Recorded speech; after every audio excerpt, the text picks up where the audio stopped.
दोस्तों, हमारे द्वारा किए गए कर्मों में इतनी अधिक ताकत, इतनी अधिक शक्ति होती है कि वे हमारा पीछा कभी नहीं छोड़ते।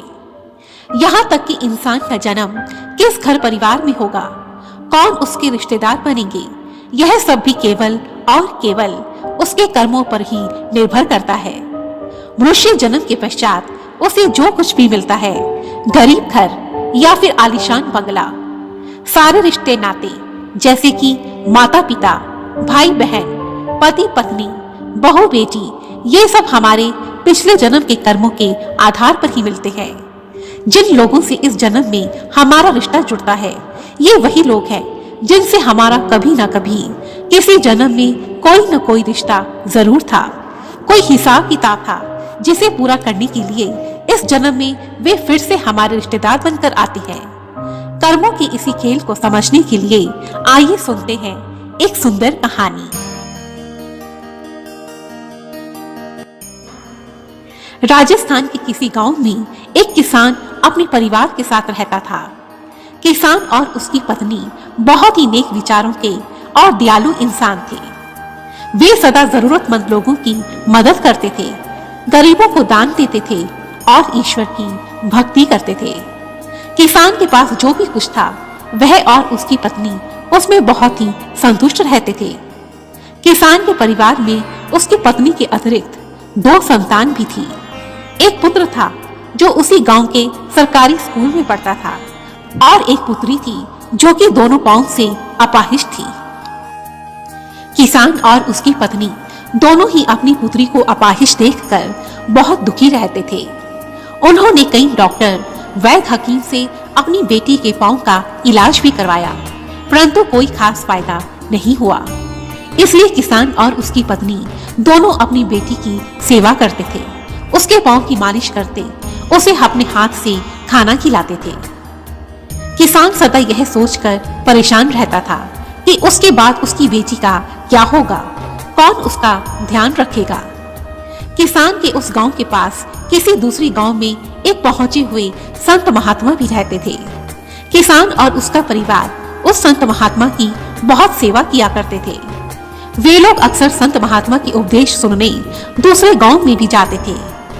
इस प्रकार संत की सेवा करते करते और ईश्वर की भक्ति करते हुए कई बरस बीत गए, परंतु किसान की बेटी ठीक नहीं हुई।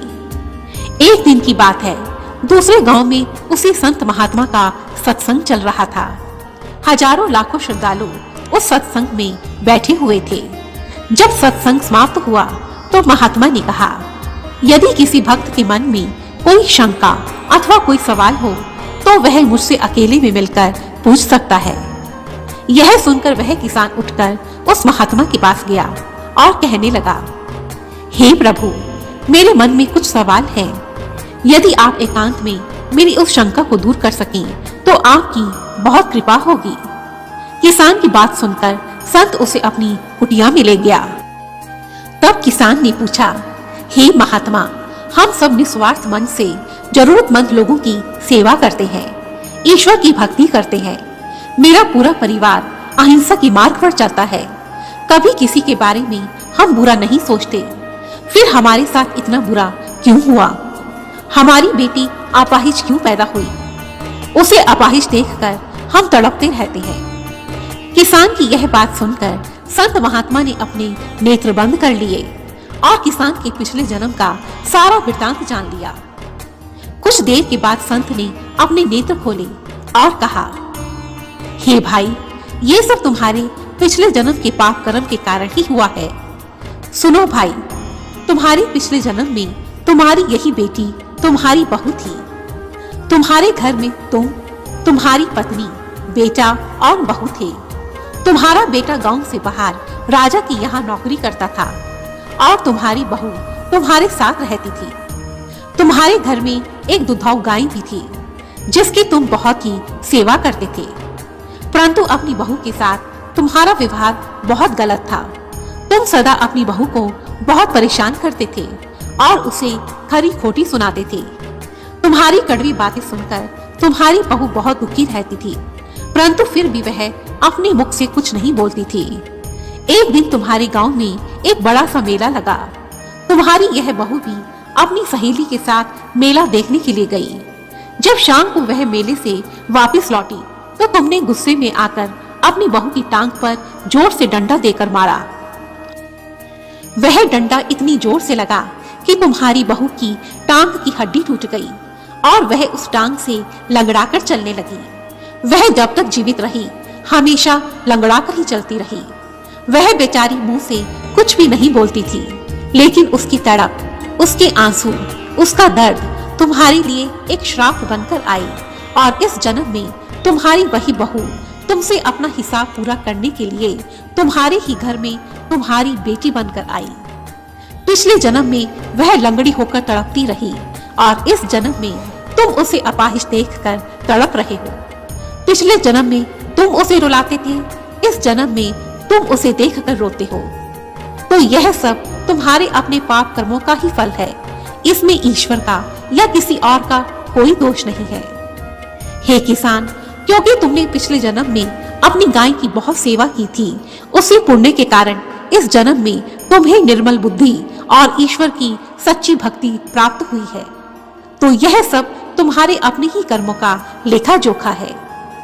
संत की यह बात सुनकर वह किसान फूट फूट कर रोने लगा और घर जाकर उसने मन ही मन अपनी बेटी से क्षमा मांगी और उसे गले से लगा लिया। तो दोस्तों, अंत में इस कहानी का यही सार है कि हम जो कुछ भी करते हैं, किसी को खुशी देते हैं, पैसे देते हैं या फिर किसी को धोखा देते हैं, दुख देते हैं, तो वही आत्मा कभी ना कभी किसी और जन्म में अपना हिसाब पूरा करने के लिए हमारा रिश्तेदार बनकर अवश्य आती है। हो सकता है कि इस जन्म में जो आपकी माँ है वह पिछले जन्म में आपकी बेटी रही हो। यदि आपका कोई भी रिश्ता आपको बहुत दुख दे रहा है तो समझ जाना कि आपने भी कभी ना कभी उसे बहुत तड़पाया होगा, उसे बहुत दुख दिए होंगे। इसमें उसका कोई कसूर नहीं है और यह सोचकर आप उसे मन ही मन माफ कर देना, ताकि इसी जन्म में उसके साथ आपका हिसाब किताब पूरा हो जाए। धन्यवाद।